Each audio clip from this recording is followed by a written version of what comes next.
L'histoire de Joseph est l'une des plus fascinantes de l'Ancien Testament. Beaucoup de choses dures avaient été dites de Joseph lorsqu'il était un jeune homme. Naturellement, ce sont habituellement les personnes âgées qui agissent ainsi. Joseph avait fait quelques rêves et il est permis aux jeunes gens d'avoir des rêves. Il avait rêvé que le soleil, la lune et les étoiles s'étaient courbés devant lui, et d'autres choses avaient agi de même. Peut-être avait-il commis une erreur en racontant ses rêves à ses frères. Ils furent assez subtils pour voir le point, et ils interprétèrent les rêves comme étant dirigés contre eux-mêmes. Ils dirent: allons-nous nous courber devant toi? Tu es notre jeune frère.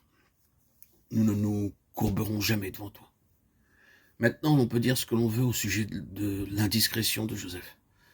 Mais ses rêves se réalisèrent littéralement. Le jour arriva où ses frères se courbèrent réellement devant lui, tremblants pour leur vie même. Oh Seigneur, aie pitié de nous. Ses rêves se sont réalisés. Il y avait quelque chose de Dieu en cela. Et je pense que Joseph avait toujours gardé ses rêves dans son cœur. Joseph devait arriver dans la volonté de Dieu à une place très élevée et servir Dieu dans une œuvre très grande. Cette œuvre devait contribuer à préserver la vie de la nation choisie par Dieu. Cependant, ses frères, oui, ils avaient eu une conférence et le sujet de leur discussion avait été de trouver le moyen de se débarrasser de leur jeune frère. L'un des frères avait dit: tuons-le. Nous plongerons sa robe dans son propre sang et l'enverrons à notre père en lui disant qu'une bête sauvage l'a dévoré. Un autre frère ajouta: non, ne le tuons pas, jetons-le plutôt dans un puits. C'est ainsi qu'il l'avait jeté dans un puits profond.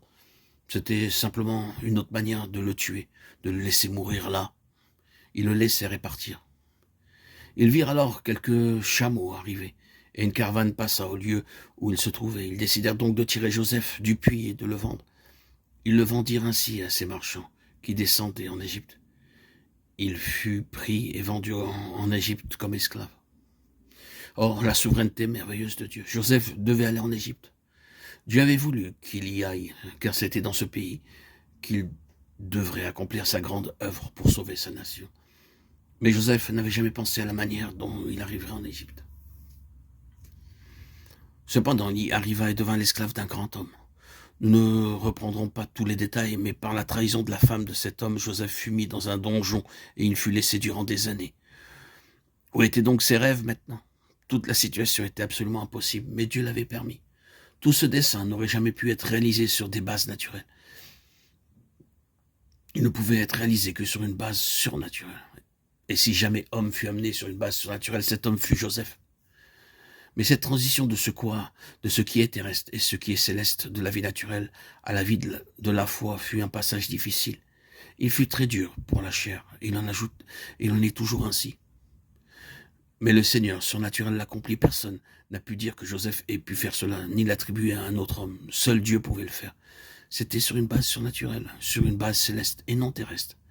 C'était le chemin de la foi et non de la vue. Je pense que nous devrions ici donner une grande place à Israël, cette nation sauvée par Joseph, qui se trouva elle-même après de nombreuses années en esclavage en Égypte. Dieu avait dit à Abraham que ce peuple serait esclave en Égypte pendant 400 ans, mais qu'il sortirait de cet esclavage. Il l'en ferait sortir par une main puissante.